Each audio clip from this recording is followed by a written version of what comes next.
Welcome back to Scratching the Surface. My name is Justin, aka Money. And my name is Cody, aka Junes. And guys, we got a special episode for you today. Number 27, Junes. Getting It's closer, man. We're it's been getting such a blast putting these episodes out with you, Money. And we have a classic today. What do we have, Money? And how excited are you? dun, dun, dun, dun, dun, dun, dun. We got Jaws. We got Jaws. 1975 classic. If you're I think if I would assume anybody has probably seen this film at some point in their life or seen clips of it. Uh, Arguably one of like the most famous movies of all time. But yeah, we're going to be covering Jaws. I'm excited. Such a classic film, like I mentioned. This is really a straightforward movie, but with such a good plot, such great cinematic filming. The crew and the cast we get to experience in the Amity town itself, kind of on their own island. Such a cool vibe. I love this atmosphere that we get to see. And back then, one of the first movies to be filmed like with an ocean, or one of a major film production that has that in it. And then, to be slowly released, and then, seen worldwide by a lot of people now. So I'm excited, Junes. Yeah, whenever we talk about a Steven Spielberg film, we are in for a good time. I actually don't think we've talked a Steven Spielberg film yet. So Yeah. very lucky to have the opportunity to cover one. He obviously has done an amazing bit of work in his time as a director, and he's still doing some work. So I'm very enthused to see that. Of course, you have some similarities that can be drawn towards Jurassic Park, which was another piece of his work. And you can see that we literally have a Jurassic Park, only we're in the fucking ocean here and we're dealing with the great white. It's really fun to watch. There's a lot of good action. The set pieces are great. The design of the shark is really impressive. The amount of Yes. money spent on some of those was probably ridiculous. And I think I've read that they had to scale back quite a bit because it was so costly. And Yes. eventually they had to just scale back and maybe go with a story that was more suspenseful instead of always having to show the shark. And really, I think it benefits the film greatly. Yeah, I know they had like budget issues too. I read up on that. And operating that and like just being practical and filming that in an ocean back then, and like I can't imagine that experience. But we'll get into this, guys. Again, make sure to check us out on almost all major platforms, with Spotify, Apple Podcasts, and TikTok at Scratching the Surface 100. And you can see our live reactions, our faces, on YouTube as well. So do not forget to check those out. Again, just happy to do this with you, Junes. Yeah, absolutely. Well, we start the film off with a bang, of course. We have a group of teenagers out by the beach, and one of the girls ends up swimming out in the ocean, and she ends up succumbing to death. She is presumably eaten alive by a shark. Money.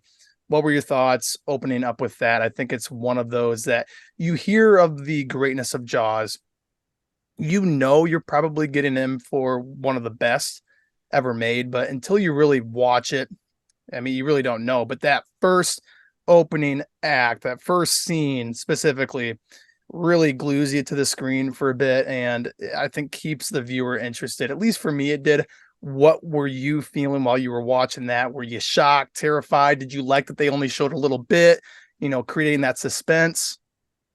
With like most horror movies, the theme they follow is to try to have a pretty intense first act, and then you get drawn out into the cast and maybe to the environment, the setting we're in, the year we're in, those sorts of things. So I'm not really surprised. I did like it though, with what the movie entails, how a man-eating shark is roaming, and it starts out with that. I mean, you just have these kids on a beach drinking, playing guitar, smoking, and hey, this horny couple, wanting to get out into the water, and here we are. And then she gets eaten, and the dude just passes out, doesn't even really know until the next morning, which is pretty cool, I thought, because then we get into kind of like the investigative part of this, first few acts, really. And with, Chief Brody, who we see throughout this entire thing, trying to just do his job. And it's so cool back then because this has never happened. Yeah, it's a great way to go about it. And you mentioned it beautifully. The fact that at that time when this came out in 1975, great white sharks, man, sharks in general were not really thought to have been a major danger. And actually, what's kind of sad is they never really truly were. I think this movie Yeah, that we have from Spielberg paints the nature aspect in a terrible light in some ways, and probably created a level of fear that was a little bit not truly real. But at that time, man, those first initial five yeah, years, 10 years, there just had to have been like a fever of fear that people had towards dude. great whites. So very good point that you bring that up. Yeah, I can't. Oh, I would just love to like that movie coming out, and then just yeah, like you said, those next 5 to 10 years, just see how people would react now at beaches and that sort of nature. Because it to this day, I think it's still because of this movie, people have that in the back of their head. Shark. You see it on the news. There's recent stuff you see here and there, and yeah, it goes back to this film, I think, a little bit. But one of the next main characters we meet is Quint. Uh, he definitely one of my favorite characters on this in this film. I mean, we're kind of narrowed down, but for sure, like one or two. And we learn that they need the shark out of here. Who are we going to put together? We need the Avengers to come together here to get rid of this thing. And this dude is just like it's his character, his clothes, like it's just he just does this for a living. He's just like, this is a piece of cake. You haven't seen anything that I've hunted ever before. Like, and they put a bounty on it. I think originally like 3 grand to the man or men to capture or kill it, and then it goes up. He negotiates it to 10. Blah blah blah blah. Quint's just a character. What do you think of just his character initially? Just, I mean, Well, one of the best introductions for a character. I mean, scratching the chalkboard is so iconic. I mean, you yeah, have you have all of the town's members kind of going back and forth, arguing about what's going to be done next. Are they going to stay open for the 4th of July weekend? All that sort of stuff, and then out of nowhere, you just hear that freaking just that noise, the scratch of the chalkboard, one of the worst noises out there. And of course, it's our man Quint, and his introduction can't be much better. And he's a hard ass, man. This dude he acts tough. Is he truly tough? We get to see that later in the film, but he seems on a base level like the guy that can get the job done. And Brody does kind of believe that maybe he is the route to go. And when he ups the stakes to 10 grand, he's got skin in the game. So he's all about yeah, catching this shark. I mean, that's his job is fishing and catching big fish. So he is all about this.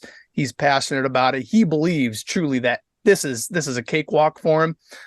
We get to see later in the film if that's the case or not. But one of the better introductions. The characters you mentioned briefly, they're all great. I mean, that main group of 3 characters, Brody, Hooper, and Quint. I mean, I could watch them all day, honestly, especially when we start getting out into the ocean with just the 3 of them. I mean, chef's kiss, some of the best moments in movie history, truly. yeah. And basically, with how the first half of this movie goes, they actually end up catching a tiger shark. With Hooper's character, I think he's like a oceanographic something. I forgot the second half of his title. He studies sharks. He does that for a living. He's a younger kid. They kind of give him some shit for that. And you know, he plays such an important role to this. He's the guy that they called that they need help figuring this out.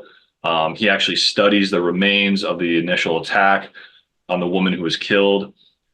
Gives all of his ideas, and he's like, this is not the shark that did it. It just doesn't make sense. He's using science to his advantage, and he knows there's a damn well bigger shark out there that's going to continue to do this. And all the time they're still complaining about possibly closing the beach. And in this first half too, you just see there's a scene where Chief is just sitting out on that beach looking, and he's just in distraught. He just can't focus on anything but like looking at individual people, imagining a shark coming up out of there. and possibly killing someone again. So you see a lot of that in this first half, and it's all building up to what is a insane second half for sure. A really good first half. I like to compare it a little bit also. I already mentioned Jurassic Park, and it does have Hmm. some of those qualities, obviously different in its own way, of course, but I also Yeah. kind of was comparing it to The Birds in a way. Both movies take place on the coast, both have a lot of suspense throughout the film, building up to the ultimate climax at the end. There's some differences, of course, but again, the setting's the exact same. And then I also really just enjoyed the implementation of all of these characters in the background that are just conversing left and right. Like it's kind of chaotic. It's frenetic, really, and it I think it adds that suspense and that tension as the viewer, and it really kind of adds a layer of just pure cinema when you're watching the film, and you can see this whole background cast just going to work and making this as believable and as Yes. real as it can possibly be. I thought that was really cool. I mean, just some of the subtleties were really well done. So the first half, you get to see a lot of that townspeople kind of governmental aspect of things, a little bit of political allegory, you Yes. know, Yes. for the betterment of corporate greed and keeping businesses open. Sometimes people were like, fuck it. The mayor says, we're staying open. I don't care if somebody can die in the ocean. We're staying open just so businesses can keep running. And I mean, you can probably go that route, but sometimes it's like, okay, we should probably close this beach. Let's not have children die Yeah. today. So I think the first half touches on a lot of those themes frequently. And we talked about the second half briefly. I'm very excited to talk about it. It's by far the best moments of the film. I'm sure you would maybe agree, but how do you want to start going into the second half, Money? Because I'm really excited to talk about it. I'll let you kind of lead into it. I mean, really, I think going into it, you just gotta pick it up where they head out, and basically, we just see multiple times the hierarchy of this, you know, boat that they're on. You have Quint who explains earlier, I'm chief, or he's like, I'm the captain, blah, blah, blah, blah, blah. You do what I say. There's no negotiation there. And he's just kind of puppeteering the other two around. But like later on, towards the end, like you can see they're working in unison. Like they kind of know the expectations, which I love. They kind of learn their roles. We see a lot of chumming, bait lines getting out. Uh, and we kind of, and then, I'm not for sure exactly when we first see the actual shark or mechanical shark, whatever. And then, because I think Quint hooks up. You kind of feel, you see his rod line going, and no one else knows. And I just love this moment because he knows, and he gets his harness, he gets buckled in, literally strapped in, buckled in, and gets his little foot, his kick plate up for his feet, and then he just sets that hook, and that thing goes, and he's yelling, steer the boat. Like there's just so much chaos, and you feel that exhilarating moment, like you're living that moment with them on that ship. And to be isolated out there with those three badasses, it's like, let's take this ride, let's go all the way. Mm-hmm. Yeah, I definitely agree on the isolation thing. I mean, we're out here on this small little community on the coast, and the townspeople had to rally together. And just now, with these three characters out in the ocean, isolated, they have to rally together. They've Yeah. got to put any kind of differences aside. They both have an end goal here to get this fucking shark.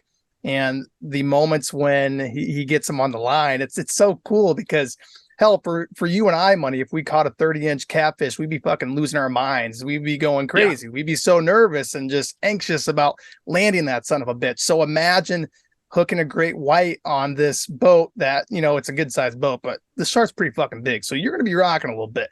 It would be exhilarating and also very, very stressful. I think those moments were very well depicted for fishermen. And it's something when you're out on the ocean, you feel even more susceptible, man. For us Yeah. fishing out a pond or at a lake, we feel like we can get to the sides easy. But when you're out in the fucking middle of the ocean, man, whoo, all it takes, man, Yep. all it takes is one big old chomp into the boat. I mean, Yeah. this thing is I couldn't big. imagine. Could not imagine. And we see that too. This, Hooper, we see pictures. They actually study this. And, they do take damage over the course of, the days they're out there to the boat. They're trying to pump out water, put out fires. Towards the end of the film, they literally like, I don't know, they blow up the engine, or I don't know what the technical thing would be, but he runs that thing to hell and back. And, even when they put the tank down that Hooper has, that thing gets demolished. The anchor and pulleys just get ripped out like this.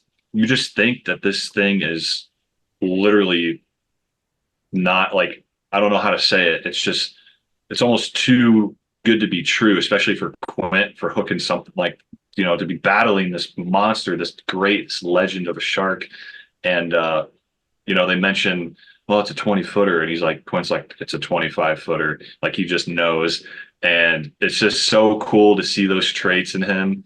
But yeah, like the actual battles though, if you kind of want to get into this just for a couple minutes briefly, harpooning it, getting barrels, attached to it, trying to keep an eye on it, that aired barrel creating resistance, trying to keep that thing closer to the surface.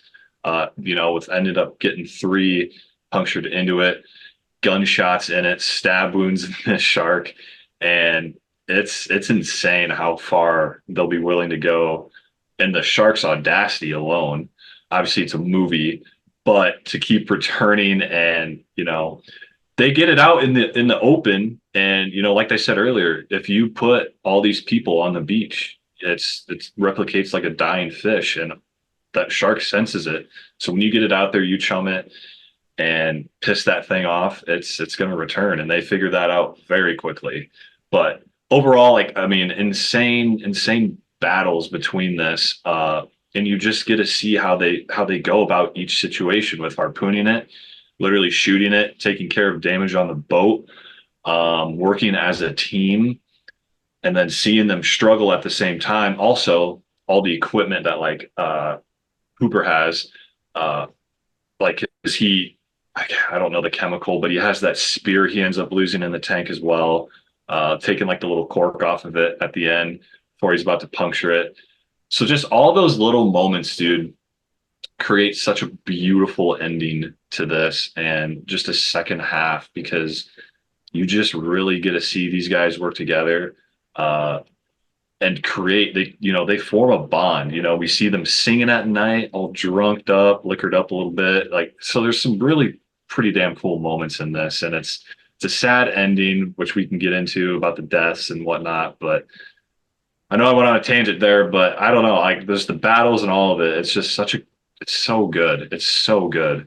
I loved listening to you speak about it. Those scenes when they're singing together at night, it was like freaking ethereal. It was heavenly, man. Like I felt like I was there on that boat with those men. And let's be honest, the sea, men at sea, we go back hundreds of years, and it's so many sayings in the English language today are derived from, like terms that were used out on the sea, on the ships.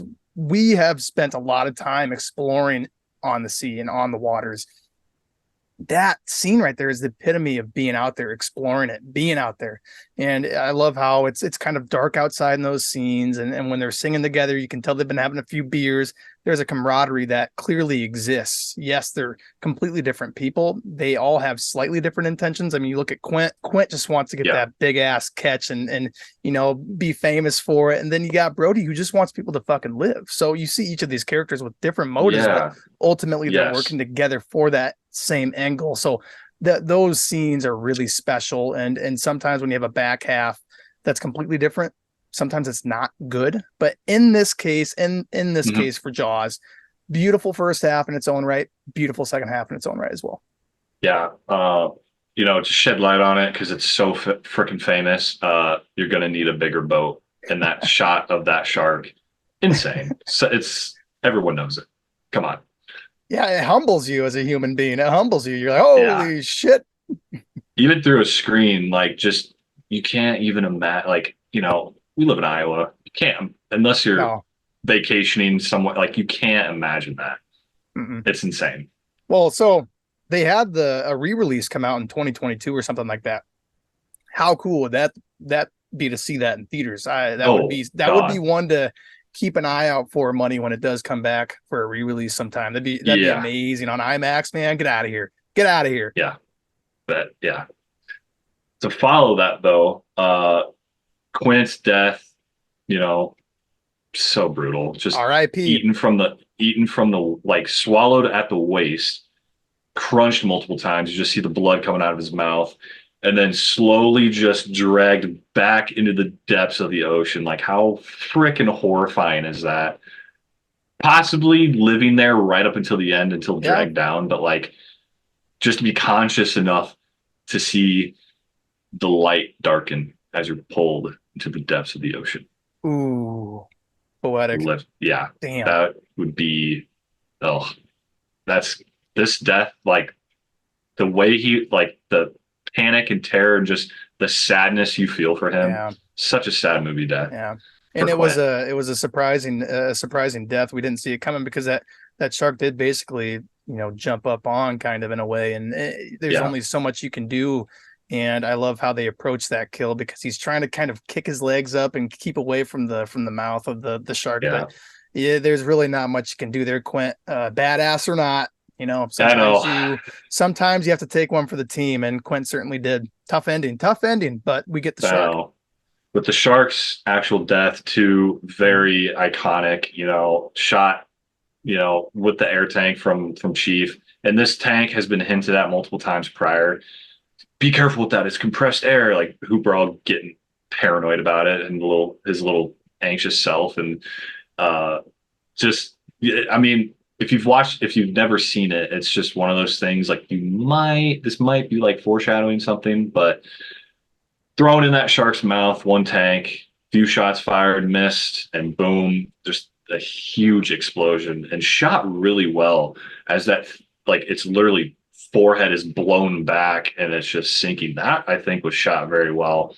How they did that, I don't know, but that looked pretty freaking real on camera or through the screen. So, but so iconic, just laid up on that pole as their ship's literally sinking, and he's able to take it out, and up swims Hooper, who was just literally like hiding in like a coral reef the whole time. You almost forget about him with Yeah. like what's going on, but and they live a happy ever life after, and they just swim and paddle away back because they were trying to draw it back to uh, the shore just to eliminate the depth, the space that shark was working with them. Not to mention their boat was failing, and like Quint stalled it out before he died.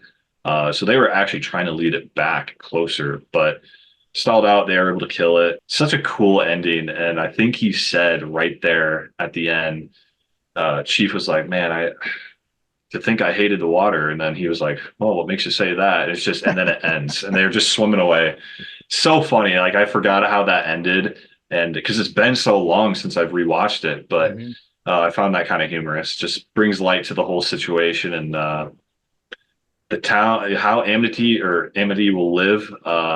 Who knows? Who knows? Definitely more cautious, hopefully, but to see something like that, hopefully, in that universe, they wouldn't have to worry about it for a while again. But What a What a I great way to just, yeah, end. What a beautiful decade of the 70s. I mean, we've talked Alien, we've talked Texas Chainsaw Massacre, we have now talked Jaws. Three fucking masterpieces, completely different in their own subgenres. But my God, being able to talk about them and reflect, yeah. it's a beautiful, beautiful thing. Money, I had a blast talking about this, and I am very excited to get into ratings. If you have any closing thoughts at all before we dive in, literally.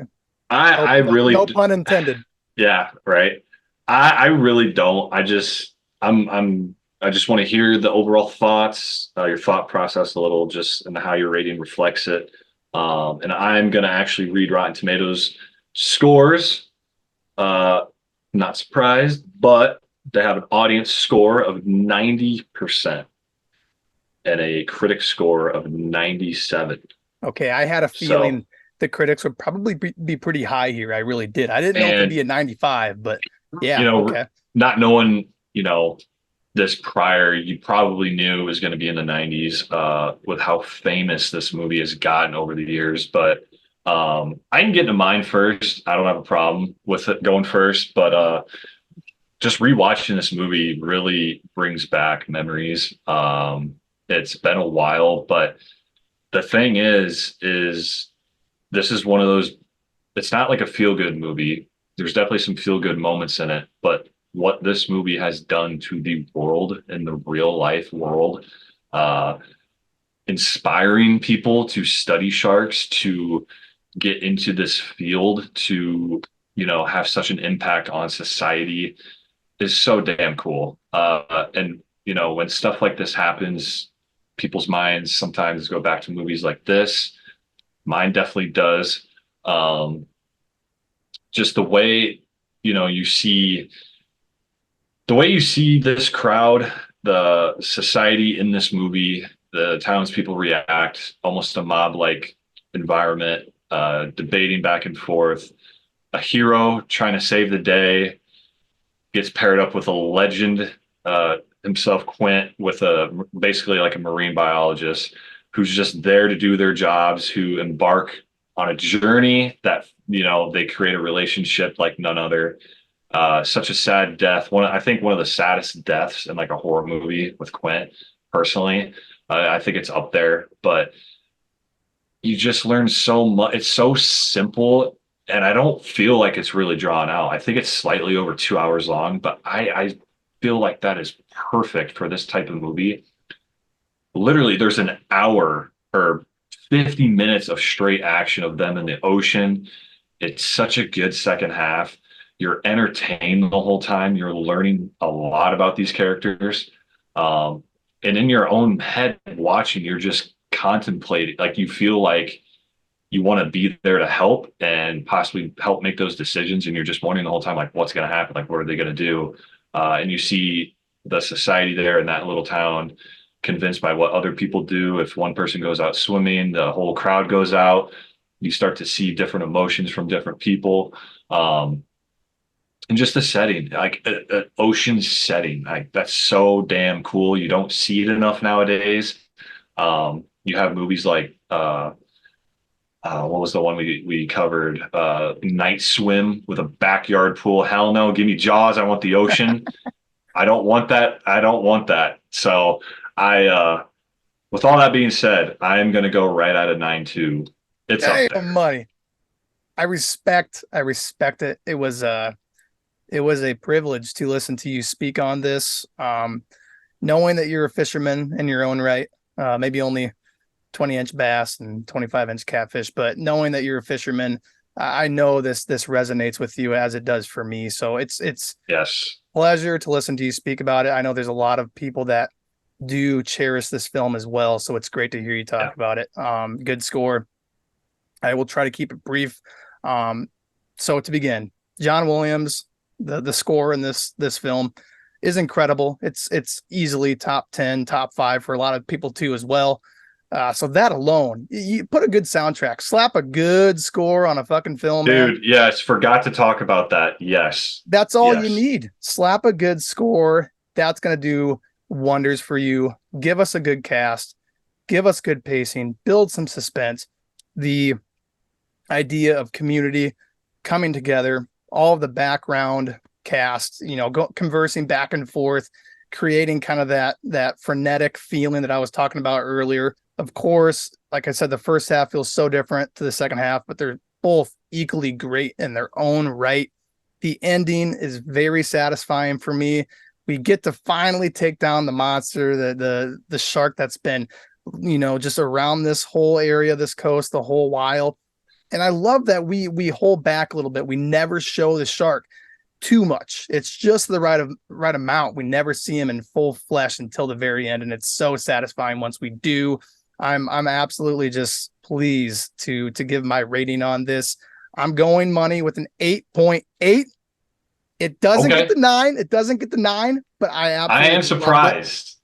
I think the only thing for me is, since it was 2 hours, that first watch when I watched it, I had a hard time keeping with it. And then the second time I got through it, and I'm like, this is pretty fucking good. So 8.8, money was at a 9.2.